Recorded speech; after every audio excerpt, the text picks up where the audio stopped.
चलिए शुरू किया जाए। क्या मानव विकास क्यों महत्वपूर्ण है? तो भाई मानव विकास का कल हम लोग विशेषता देखें तो जितना उसमें बातें लिखी हुई है उन सारी बातों को जो है चलिए कलेक्ट कर दीजिएगा तो आपको सब कुछ फिर पता चल जाएगा।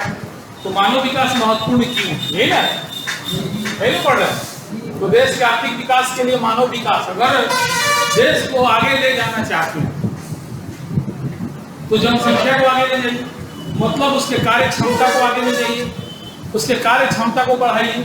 अब कार्य क्षमता को बढ़ाना है तो उसके लिए क्या कि उसको एजुकेशन देना होगा, उसको बढ़िया भोजन देना होगा, तब तो वो बुद्धि से शरीर से स्ट्रांग बनेगा। जब वो कोई काम करेगा तो उसका जो आउटपुट होगा वो ज़्यादा बढ़िया निकलेगा। तो देश के आर्थिक विकास के लिए मानव विकास अति आवश्यक है, जो निम्न बिंदुओं से स्पष्ट होता है। मानव विकास से राष्ट्रीय और प्रति व्यक्ति आय में वृद्धि की जा सकती है। हर लोग को अगर आप योग्य बना दीजिए, मान लीजिए आप लोग का कमाई आपका बढ़ गया, सब लोग का बढ़ गया, तो देश का आय नहीं बढ़ गया। देश का आय माने पब्लिक का आय, तो पब्लिक का आय जब तक आप नहीं बढ़ाइए, मान लीजिए परिवार में 5 आदमी, 2 आदमी कमा रहा, तीसरा कमाने लगा, आय बढ़ गया कि घट गया? चौथों कमाने लगा, पांचों कमाने लगा, लेकिन वो कमाएगा कैसे? जब तक उसका विकास नहीं हुआ कमाए, वो शिक्षित नहीं होगा, तंदुरुस्त नहीं रहेगा, योग्य नहीं बनेगा। तो वही बात है कि किसी देश का राष्ट्रीय है चाहे प्रति व्यक्ति है में वृद्धि की जा सकती है। मानव विकास करिए, सब कुछ ठीक हो जाएगा। यदि देश में योग्य कुशल प्रतिभावान व्यक्ति और वैज्ञानिक आदि होंगे, वही बात होगी, तो प्राकृतिक संसाधनों का पूर्ण कुशलता उपयोग हो सकता है। इसको ऐसे समझ, मान लिया गया कि आप लकड़ी पर खाना बनाए तो उसका आंच बहुत लोग जीरा हो जाता है, लेकिन एक समझदार औरत जो हो तो देखिए खाना बना जाएगी, तुरंत उसको पानी से और फिर से उसको कल यूज करो। तो ठीक है, वो पढ़ी लिखी नहीं है, लेकिन इतना उसके अंदर समझदारी है। अब सोचिए उससे भी ज्यादा समझदार होता है, कदम और आगे काम करेगा। तो अब बहुत से लोग ऐसे जला के खाना बना लिया और जलते छोड़ दिया, तो उसका क्या फायदा? किसी को फायदा हुआ नहीं, उल्टे में खत्म भी हो गया लकड़ी। तो यही बात है कि जितना ज्यादा मनुष्य का उसके कुशल प्रतिभावान व्यक्ति वैज्ञानिक आदि होंगे, उतना ही देश का जो भी प्राकृतिक संसाधन है, जैसे मान लिया हम पढ़ा रहे हैं तो हमारी पढ़ाई सब तक पहुंचे, सबको लाभ हो, इसका प्रयास करेंगे, है कि नहीं? तो मानव विकास से उत्पादन की नई तकनीकों का भी विकास होगा, नया नया टेक्नोलॉजी आएगा, है ना? जब बुद्धि बढ़ेगा तभी ना। श्रम न केवल उत्पादक है बल्कि उपभोक्ता भी, मतलब जो काम करता है पैसा कमाता है, वो खाता नहीं है काम, तो वे बात है। जो कमाने वाला है वो खाने वाला भी है। जो कमाने वाला है श्रम न केवल, श्रम का मतलब काम करने वाला मालिक, तो काम करने वाला खाने वाला नहीं, उत्पाद और उपभोक्ता माने खाने वाला। तो जो काम करने वाला है वो खाने वाला भी है, वह वस्तुओं एवं सेवाओं को उत्पादन ही नहीं बल्कि उसका उपयोग भी करता है। इस तरह श्रम वस्तुओं की और सेवाओं की मांग करता है। ठीक है, तो इस तरह से आप आराम से लिख सकते हैं। मानव विकास से देश के विकास के लिए प्राकृतिक संसाधनों का अच्छे तरीका से प्रयोग करने के लिए जरूरी है ना, सिंपल हो गया। अब आते हैं मानव विकास सूचकांक। तो जैसा कि आपको बताया कि मानव विकास सूचकांक जो है नारू हब और अमर्त्य सेन के प्रयासों से बनाया गया, और इसमें 3 आधार का प्रयोग किया जाता है, और उसके आधार पे देश को 1 नंबर से 0 से लेकर के 1 के बीच में मार्क्स दिया जाता है। 0 से लेकर 1 के बीच, यानी 0.1, 2, 3 ऐसे करके दिया जाता है। 0 के पास वाला जो होगा उसका मतलब होगा उसका विकास का स्तर क्या नीचे, और जो 1 के पास होगा 100% सही, और उसके बीच में होगा तो बीच वाला होगा। बात समझ में आया? मानव विकास सूचकांक किसी भी देश के विकास को जांचने का एक तरीका है, जिसमें 3 आधार का प्रयोग किया जाता है। इस सूचकांक में 0 से 1 तक का मार्क्स दिया जाता है। जिस देश को 0 मार्क्स मिला वो देश विकास की गति में पीछे है, और जिसको 1 मिलता है वो सबसे आगे है। 0 सबसे कम विकास को बताता है, वही 1 सबसे ज्यादा विकास को बताता है। लिखो कितना लिखो, 4 लाइन लिखो, समय खत्म। है ना। देखिए ऊंची मानव विकास सूचकांक एक मापक है, पैमाना है जिसके द्वारा किसी देश के लोगों के विकास का मापन, उनके स्वास्थ्य, शिक्षा, संसाधनों तक उनकी पहुंच, इस सब के संदर्भ में किया जाता है। हर 3 आधार का नाम में डायरेक्टली किए हैं। यह सूचकांक 0 से -1 के -1 ना 0 से 1 हो। हाँ 0 से 1 है लिखा था तो 0 है ना लगल -1 है मिला तो -1 ना हो। बात समझ लो नहीं मां 0 से आप क्या के से जो हाँ क्लियर अब मुझे नहीं वाली -1 के गलती से लिखा गया भाई -1 थोड़े हो +1 0 से 1 के बीच कुछ भी हो सकता है। 0 के पास वाला इसको निम्न मानव विकास, 1 के पास वाला क्या होगा उच्च मानव विकास को दर्शाता है।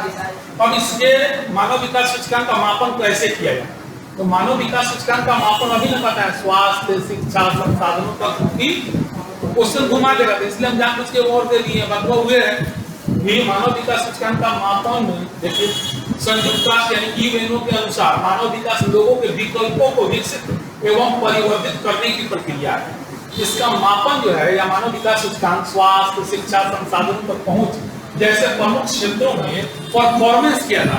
निष्पादन में परफॉर्मेंस क्या का आपके देश का शिक्षा में क्या परफॉर्मेंस है ना, कितने % लोग एजुकेटेड हैं, स्वास्थ्य कैसा है, संसाधनों का लोग वहां के लोग प्रयोग कैसे कर रहे हैं, इन सब के आधार पर देशों का क्रम तय करता है।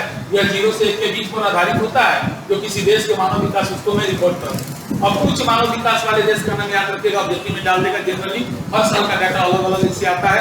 आप 2021 वाला डाटा यूज कर सकते हैं, ये शायद 2020 का हमारे पास डाटा अभी 21 का भी दे देना मानिएगा, ठीक है। नेट पे डालिएगा मानव विकास सूचकांक, बस उतने में आ जाएगा, यहाँ सुधार कर लीजिएगा। अभी ऐसे पुराना डाटा है जनरली इसी में से कौन ऊपर है, नॉर्वे का देखा 0.954 एकदम 1 के करीब नॉर्वे। हाँ स्विट्जरलैंड 0.946, इरीलैंड आयरलैंड 0.494। ये सब उच्च मानव विकास, कैसे मानव विकास वाले देश हैं, उच्च मानव, कैसे विकास वाले देश हैं, उच्च मानव। उसके बाद मध्यम, मध्यम माने 5 के, हाँ देख रहे 5 5 5 5 है ना। और इसी मध्यम में हम लोग का भारत आता है, पाकिस्तान चलिए दे दिया गया, भारत इसी में आता, मध्य में आता, ठीक है। निम्न में अफ्रीकी बहुत सारे देश हैं जैसे चाद, सेंट्रल अफ्रीकन रिपब्लिक, नाइजर, ये सब आते हैं। 5 से नीचे हो गया नहीं, तो कितने भाग में 3 भाग में बांट दीजिएगा, उच्च मानव विकास, मध्यम मानव विकास और निम्न मानव विकास। उच्च मानव विकास, मध्यम मानव विकास और चलिए मानव विकास के मापन के 3 प्रमुख मानव विकास के मापन के 3 सूचकांक कौन, स्वास्थ्य, शिक्षा, संसाधन तक पहुंच, स्वास्थ्य, शिक्षा जनरल क्वेश्चन को जो नाम जाए बकरे केवल। हाँ संयुक्त राष्ट्र विकास का यूएनडीपी कार्यक्रम चलता है, संयुक्त राष्ट्र विकास कार्यक्रम, यूनाइटेड नेशन डेवलपमेंट प्रोग्राम, उसी को संक्षेप में यूएनडीपी कहा जाता है। संक्षेप में इसको क्या कहा जाता है, यूएनडीपी। क्या कहा जाता है, यूएनडीपी का full form united nation development programme, united nation development programme. 1990 में यूएनओ ने या संयुक्त राष्ट्र विकास कार्यक्रम मानव विकास सूचकांक और मानव गरीबी सूचकांक को मापकर मानव विकास रिपोर्ट प्रकाशित करता है। मतलब इस यूएनडीपी के अंतर्गत यूएनओ खुद अपने तरफ से एक लिस्ट जारी करता है और उसके लिस्ट में जो उच्च स्तर वाले देश हैं, इन देशों में सेवा सेक्टर बताया कि जिस देश का उच्च विकास होगा उसमें सेवा सेक्टर में लोग ज्यादा होंगे, विकासशील में द्वितीय सेक्टर में ज्यादा होंगे, और जो पिछड़ा देश होगा उस देश के लोग कौन सेक्टर में ज्यादा काम करेंगे, प्राथमिक सेक्टर में, कृषि में। तो जो उच्च स्तर वाले देश होंगे उनमें सेवा जैसे शिक्षा, स्वास्थ्य सरकार द्वारा सबसे ज्यादा खर्चा किया जाएगा, है ना। जो भी देश चाहता है कि हमारा सेवा सेक्टर आगे बढ़े, तो भाई सेवा सेक्टर में कौन सी आता है, सेवा जैसे डॉक्टर, इंजीनियर, है कि नहीं, बुद्धिजीवी वाला काम।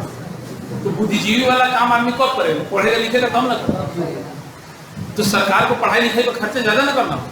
उच्च मानव विकास वाले जो देश हैं वो सेवा जैसे शिक्षा, स्वास्थ्य पर खर्चा ज्यादा करते हैं तथा इन सेवाओं को उपलब्ध कराना सरकार की प्राथमिकता है।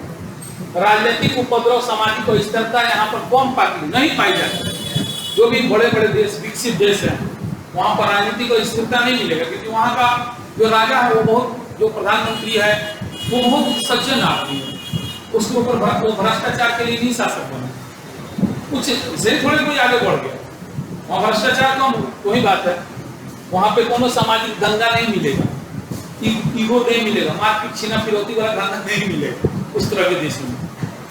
यहाँ बहुत अधिक सामाजिक विविधता भी नहीं मिलेगी, सब लोग अमीर गरीब बहुत ज्यादा नहीं मिलेगा, सब एक टाइप का लोग एवरेज होता है। इन देशों में नॉर्वे आता है, आइसलैंड, ऑस्ट्रेलिया, लग्जमबर्ग, कनाडा आदि ये सब देश आता है उच्च मानव विकास। ठीक है। दूसरा निम्न स्तर वाले विकास, तो जो निम्न स्तर वाले विकास है उस देश के सरकार द्वारा जो है सामाजिक सेवा में ही पैसा, लोग के इंदिरा आवास, राशन, पेंशन काहे कि वो योग्य नहीं किया। अब सोच के देखिए इंदिरा आवास की जरूरत क्यों पड़ गई, क्योंकि वह इंसान घर बनाने के योग्य नहीं है, तो सरकार को मदद करना पड़ा, वो पैसा अगर पढ़ाने में दे दे तो लड़कों पढ़ लिख के खुद कलेक्टर बनता, खुद अपना घर नहीं बनवाता। लेकिन यहाँ तो वोट पॉलिटिक्स है, अगर इंदिरा आवास नहीं दीजिएगा, राशन नहीं दीजिएगा, इस तरह का सुविधा नहीं दीजिएगा, अब दीजिएगा तो पढ़ेगा काय युवा, वो उसको घर में दिया जाएगा, भोजन भी दिया जाएगा, पढ़ाई जरूरत नहीं करो, तो देश कहीं आगे ना बढ़े। तो ऐसा देश मानव विकास निम्न स्तर वाले देश क्या होगा, सामाजिक सेवा में सरकार द्वारा निवेश में सामाजिक सेवा कहल जाता है, समझ लो, लैट्रिन बनाओ, घर बनाओ, राशन बांटो, शिक्षा बना खर्चा करी, है नो, लैट्रिन बांटी, हाँ घर बांटी, मत पूछो। हाँ, इन देश में सुरक्षा नहीं तो है ना, हमेशा राजनीतिक उथल मचौड़ा, सरकार गिरेला मोनेला सब लगे कुर्सी छीन ली हम, सामाजिक उपद्रव, लोग में एकता ना रहेला, जाति धर्म के आधार पर खूब भेदभाव होला, छिनौती फिरौती गजब होला, और लोग के अंदर डर बना रहेला, तो वो दूसरा पर कमजोर मिल जाए जो मछली, यानी हर बड़ी मछली उस देश की छोटी मछली को खा जाती है, हर मछली अपने आप में बड़ी भी है छोटी भी है। तो ऐसे मान लें हम जो है हमसे बड़ा तो कोई होगा, हमसे छोटा भी तो होगा, तो बड़का हमरा के खाए, हम छोटा खाएगा, छोटा है तो छोटा नहीं है उसके लिए भी वो छोटा होगा, वही बात। तो इसी को बोलते हैं मत्स्य न्याय, यानी हर बड़ी मछली छोटी मछली को खाती है, यहाँ बड़ी कौन है, सब बड़ी, छोटी कौन है, सब छोटी है, यानी खा खा खा खा सब अपने खा ली ना बोले कहानी सुने भगवान अब ना आवे काहे ना आवे, भगवान नहीं मानो तो बोले भगवान आजा चलो बोला काम आना था भगवान जी, हाँ वो कहेगा मार दो, बड़ा हमें कम खोलो, वो तो बेचारे पूजा करते, तो भगवान ने ठीक में मार देते, बोले पूजा कर भगवान हटा भगवान जी ओकरा के मार दो, सब लोग एक दूसरे का मारे लूटे के बर्बाद करे के वरदान मांगे, एक दिन हमनी को अपने वरदान मांगने से सब खत्म हो गया, तो इसे भगवान तो ना आओ हम ना जान और कोयला के बाद वो कोयला का ओकरा के मार, कल ओकरा के मार, कल ओकरा, तो भाई एक एक को सब के मार देते हैं। बातों से न्याय में ये होगा, याद रखिए, यहाँ मातों से न्याय है, मुखिया सोचेला हम शक्तिशाली बने, प्रमुख से बैठ गया था जी जी जी, प्रमुख सोचेला हम शक्तिशाली बने, विधायक से बैठा था जी जी जी, विधायक सोचेला हम शक्तिशाली, सब के बाप सीधा भाषा में कहो, बाकी ना। लेकिन अगर सब लोग बाप होने वाला बात छोड़ दे, काम करे पर आ जाए, उल्टा इफेक्ट शुरू हो जाए, जिस तरक्की को जाएगी ना करें, अब लोग ही सोचे कि हम बाप ना हमने के काम वाला आदमी पानी, हमें जिम्मेदारी काम करे के बाद जितना पिछड़ा देश बानू हमें ये लोग के सोचे, तो हम ही बानी तो बानी बस, बाकी हमरा के क्यों बानी, ओकरा लगे ना हमरा के क्यों होइए, यही चक्कर में बेचारा वो पिछड़ा अपन काम होता है। सब विकास और विकसित देश के लक्षण है ना, गृह कोला बना रहेला, ई सब बना रहेला, अधिकांश देश में आर्थिक विकास की गति का कमाई करती है, राजनीतिक उपद्रव, गृह, सामाजिक परिस्थिति, अकाल, बीमारी, भूखमरी भइले रहेला, सब हां सब बर्बाद होत है। चलो आगे वो तो बोल ठीक है, चलो एक रिवीजन करते हैं।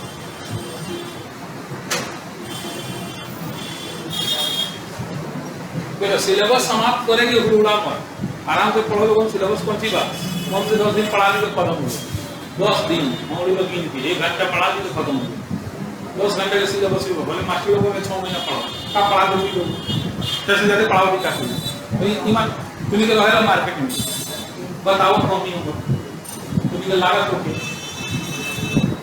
ये इतना पढ़ावल बात है कि हम ये सब हम आप लोग के साथ खेलते हैं, पढ़ाते कहाँ, पढ़ाते कंपटीशन में महादिमाग में थोड़ा स्विमिंग के लड़के से खेली के ओकरा के सोची ले सिखावे के खेला है ना। तो हम लोग का लेवल कुछ और है, लेकिन एगो प्यार में पढ़ा देते चलो भाई पढ़ो। तो हमारा लगवे न करे लाइन में कोनो काम, तो हम क्यों ना कहीं की बहुत बलशाली विषय रहे भाई, अब सीरियस रही बहुत भारी भाई कौन सी बहन मानव विकास सूचकांक 3 गो है, ओकरे घुमा फिरा के बतियाए के बाद कि तीनों ठीक बने तो देश आगे बढ़, तीनों गड़बड़ बा तो देश पीछे बढ़, कि तीनों पर सरकार पैसा खर्चा करता तो देश आगे बढ़ता, यहाँ खर्चा करता तो देश पीछे रह जाता। तो सब कोची बनाने कि हम जाएंगे नया पकड़ा बनावे, है ना। तो इसीलिए ध्यान, चलिए एक बार फिर से देख लेते हैं आज का पढ़ाई। तो मानव विकास सूचकांक कितने आधार पे तय किया जाता है? 3 आधार। उस सूचकांक में कितना मापक होता है? 0 से 1। जो देश 0 के पास है वो देश बहुत आगे है,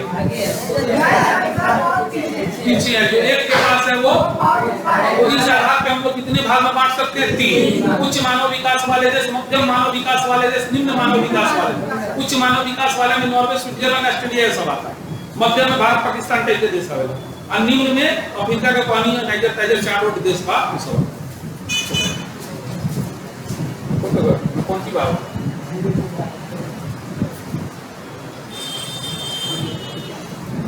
ठीक है बराबर है।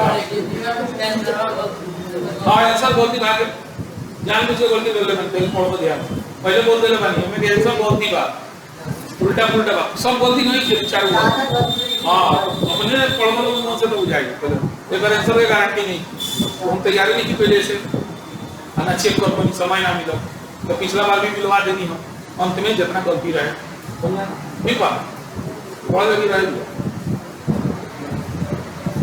क्या पढ़ा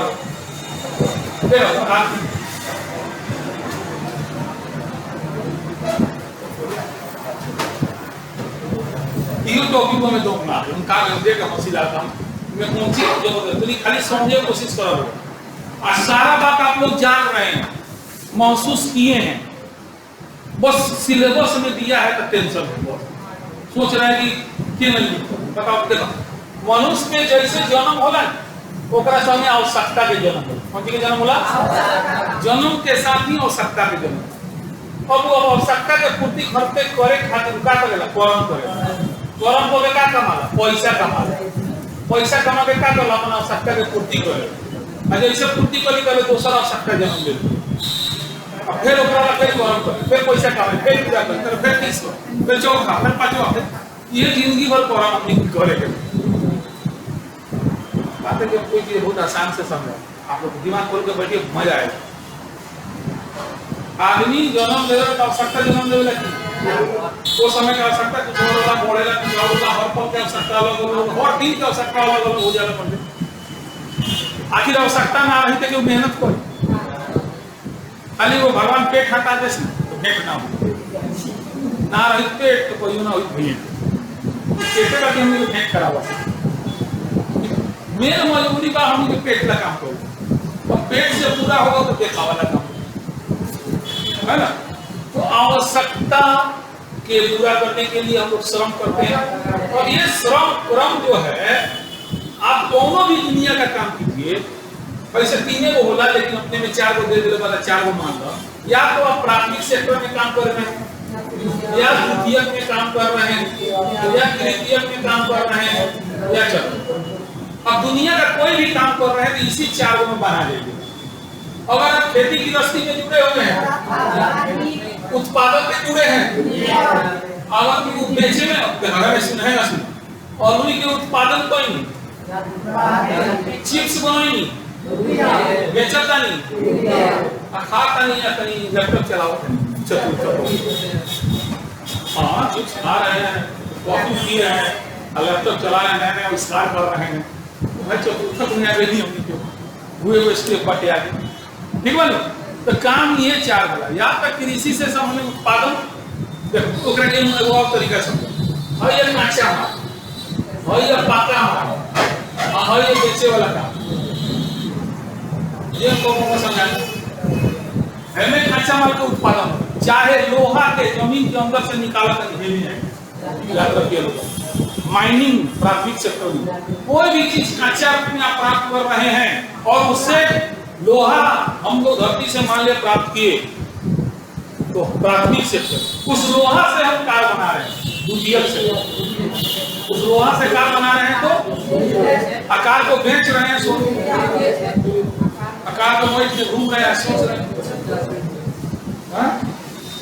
समझ अब यही में से हमने के पहले जो प्राथमिक क्रिया में काटे ओकरा बाद द्वितीय ओकरा बाद तृतीय तीन टॉपिक यही बात। चलो ये बात से देखो तो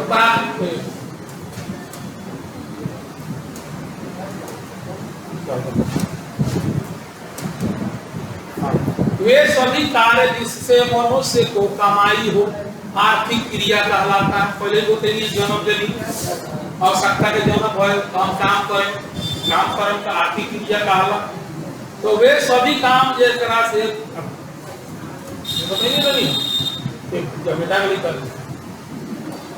चलो चलो बात समझ में आओ जन्म भय आवश्यकता के जन्म भय समय समय काम करम करें का करें तो करम करके का करें पैसा ओकरे के कहल जाला आर्थिक क्रिया ओकरे के। तो वे सभी काम जिससे मनुष्य को कमाई हो आर्थिक क्रिया कहलाता है। मानव की क्रियाओं को कौ वर्ग में रखा है? 4 वर्ग में। कौन कौन? प्राथमिक, द्वितीयक और अब प्राथमिक क्रिया किसे कहते हैं? यह वह क्रिया होती है जिसमें प्रकृति से प्राप्त संसाधनों का प्रयोग किया जाता है। प्रकृति देवेला उत्पादन हमने के मिक्सअप नहीं करेगा। गेहूं प्रकृति देता है, पेट्रोलियम प्रकृति देता है, लोहा प्रकृति देता है, मुर्गी प्रकृति है, मछली प्रकृति है, सुअर प्रकृति है, गाय प्रकृति है। ये सब का यदि काम करने का प्राथमिक में है। जहां मशीन लगा दे चलो और समझे कोशिश करो। बहुत बड़ा बात पीएचडी वाला पूछिए ना कि लॉ के उत्पादन कौन में आई तो लॉ उद्योग हाँ उद्योग लॉ उद्योग में ना आवेला। लोहा से गाड़ी बनाओ उद्योग द्वितीयक में आवेला, लेकिन लॉ तो प्राकृतिक चीज है ना भाई। तो उसका अगर हम अगर भक्ति से निकाल रहे हैं तो हम प्राथमिक क्रिया में हाँ यही पहचाने हैं। और द्वितीय का ही पहचान है कि प्राथमिक क्रिया के सामान के प्रयोग करके उत्पादन करो। सामान्य रही प्राथमिक क्रिया हो ओकरा के हम का करते हैं रूप तो वो यह क्रिया होती है जिनमें प्रकृति से प्राप्त संसाधनों का प्रयोग किया जाता है, जैसे कृषि, पशुपालन, खनन नहीं हाँ। द्वितीय क्रिया का हो तो वे प्रकृति से प्राप्त संसाधनों में परिवर्तन करके अपने उपयोग लायक सामान बनाओ। जो भी प्रकृति से प्राप्त सामान भई उस सामानवा के का कहीं जोड़ तोड़ करके अपना उपयोग लायक बना देनी तब का कहला उपयोग का कहला उपयोग। यह वह क्रियाएं होती है जिनमें प्रकृति से प्राप्त संसाधनों में परिवर्तन करके उपयोगी वस्तुओं का निर्माण किया जाता है। इसमें मुख्य रूप से उत्पादन संबंधी क्रियाएं आती है। तृतीय क्या है? तो सेवा से संबंधित सभी क्रिया तृतीय है, जैसे अध्यापक का काम, डॉक्टर का काम, ये सब। चतुर्थ का है रिसर्च करे वाला काम है, ये सब चतुर्थ है। चलिए प्राथमिक क्रिया, तो प्राथमिक क्रिया के बारे में आपको बहुत कुछ जान के खाली तनी गहराई में जा करके लिखने बात समझिए, बाकी समझ सब रहे। प्राथमिक वह क्रिया होती है जिसमें प्रत्यक्ष रूप से प्रकृति से प्राप्त संसाधनों का प्रयोग किया जाता है। प्रकृति से प्राथमिक क्रियाओं में निम्नलिखित शामिल है, जैसे शिकार खेल रहे हैं प्राकृतिक, भोजन संग्रह का काम कर रहे हैं प्राकृतिक, पशुपालन कर रहे हैं प्राकृतिक। पशुपालन 2 प्रकार से होता है, चलवासी होता है, वाणिज्यिक होता है, बताइए। तो उसका खेती कर रहे हैं, खेती भी आपको 4 प्रकार का होता है, निर्वाह कृषि, रोपण कृषि, वाणिज्यिक खेती, मिश्रित खेती और 4 प्रकार और खनन। यानी कि प्राथमिक सेक्टर के अंतर्गत 4 मुख्य काम आया। एक आया आखेट और भोजन संग्रहण का काम, दूसरा आया आपको पशुपालन का काम, तीसरा आया कृषि का काम और चौथा आया खेती खनन का काम, खनन का। ठीक है। अब पशुपालन में 2 प्रकार का पशुपालन आदमी करता है, एक चलवासी, दूसरा वाणिज्यिक। खेती में भी लोग 4 उद्देश्य से खेती करता है, निर्वाह खेती, रोपण खेती, वाणिज्यिक अनाज खेती और कृषि। अब भाई आखेट का भोजन संग्रहण समझते हैं कि शुरुआत में आदमी का खेती करेगा तो लूट रहे हैं, दूसरा का शिकार खेले अपन पेट भरे, अना तो घूम घूम के गोटियावे कुछ खाए, तो ओकरा कहल भोजन संग्रहण। तो प्राचीन काल में जो मनुष्य का उतना बुद्धि विवेक का विकास नहीं हुआ था, उस समय वो अपनी प्राकृतिक भूख को शांत करने के लिए शिकार पर निर्भर था या फिर भोजन संग्रहण का कार्य करता।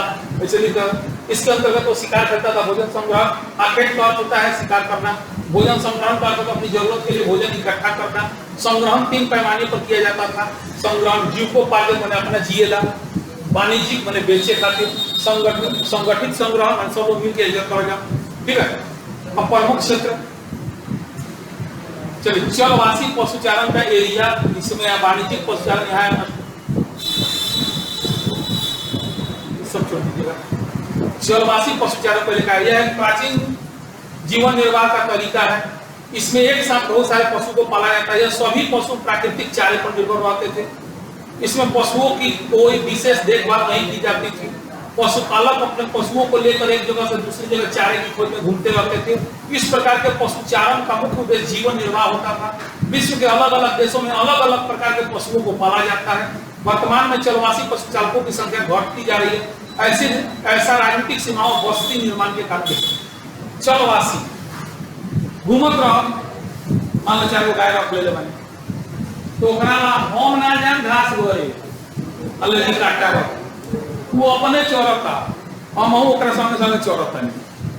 तो पहले के लोग ये ना स्थायी घर बना रहे, आदिम काल का बात जहाँ जहाँ जाए उन्हें मान लो घास खत्म हो तो चल लगी लगा, फिर उठे खत्म चल लगी लगा, उन्हें घूमत रहे अपन जानवर के लेके जात रहे। और एक के कहा जाला चलवासी पशुपाल, यानी घूमत रहो पशु संग रख ले रहो, है ना। तो ये बात यहाँ पे कहा गया है। यह एक प्राचीन जीवन निर्वाह का तरीका है। सबसे शुरुआत में सब धीरे धीरे अब ये खत्म होते जा रहा है। काय खत्म होते जा रहा है क्योंकि आप एक देश से दूसरा देश में जाइएगा तो पकड़ वीजा दिखाओ, तो भाई वीजा काम तो वीजा पासपोर्ट के थ्रू है ना। लोग का बुद्धि का विकास हो गया है, बहुत से माध्यम डेवलप हो गए हैं। इसमें ये ना देखा जाए गाय बैल बकरी भैंस भेड़ सब को एक संग पाल ले, जहाँ जितना मिला था सब कौन चारा करके किया गया, तो गाँव में चढ़ नहीं। आगे गाँव में जाइएगा तो देखिएगा 20 गाय चारा हमारा मुँह बन ले, अब जाके अपने गाछी के नीचे सुतल भाग अपने चढ़ चढ़ नहीं आई चला पहले वो नमूना देख सकता रहा है कि नहीं। यह सभी पशु प्राकृतिक मतलब सब प्राकृतिक चार कौन कृत्रिम, आज तो कृत्रिम आकर बहुत चीज आवेला गाय को। इनमें पशुओं की कोई विशेष देखभाल वो अपने जाई गर्मी लागे भैंसिया के जाकर अपने नाली वाली में मोरी में नहाने वाली नदी में कहीं जाके नहा वाली। अब देखते हैं हमारा भविष्य होता है ये तो पहले थोड़ा ही सब। हाँ, पशुपालक अपने पशु को लेकर एक जगह से दूसरी जगह चारे की खोज में घूमत रहे। इस प्रकार के पशुचारण का मुख्य उद्देश्य जीवन निर्वाह होता है। हाँ, विश्व के अलग अलग देशों में अलग अलग प्रकार के पशु पाला जाता है। अब देखो अब एक रह देखो चलवासी पशुपालन देखा तो सब उल्टा होगा, एक रह के नीचे रह गए प्रमुख क्षेत्र। अब चलवासी पशुपालन के विश्व में कौन कौन क्षेत्र है, तो चलवासी पशुपालन के जो है उत्तरी अफ्रीका में देखने को मिलता है, यूरोप, एशिया, टुंड्रा प्रदेश, दक्षिण पश्चिम अफ्रीका में। ठीक है, तो इसको सबसे लास्ट में पढ़िएगा। चलवासी पशुचारण का उदाहरण हो गया। चलवासी पशुचारण पहले बता दिए, उदाहरण यहाँ लिख देना चाहिए। ठीक है ना, समझ गए ना बात को। दूसरा है वाणिज्यिक पशुचारण। तो वाणिज्यिक में क्या होगा कि यह पशुपालन का व्यवस्थित तरीका है। इसमें पैसा लगा के बेड़ा बना हो जाला, वही बेड़ा में सब पशु के रखल जाला, ओकरा खेत में ना छोड़ल जाला, ओकरा ला ले आवल जाला, पियावल जाला, पाइप से नहावल जाला, गोड़ हाथ जापल जाला। समझ रहे हैं ना। हाँ, उद्देश्य क्या रहेगा, दूध दी तो बेचो, डेयरी उद्योग खोलो, है कि नहीं। अब पहले कहा है बस हमारा मिल गया बहुत बार बेचे के उद्देश्य ना ज्यादा हो गया तो मार दिया है।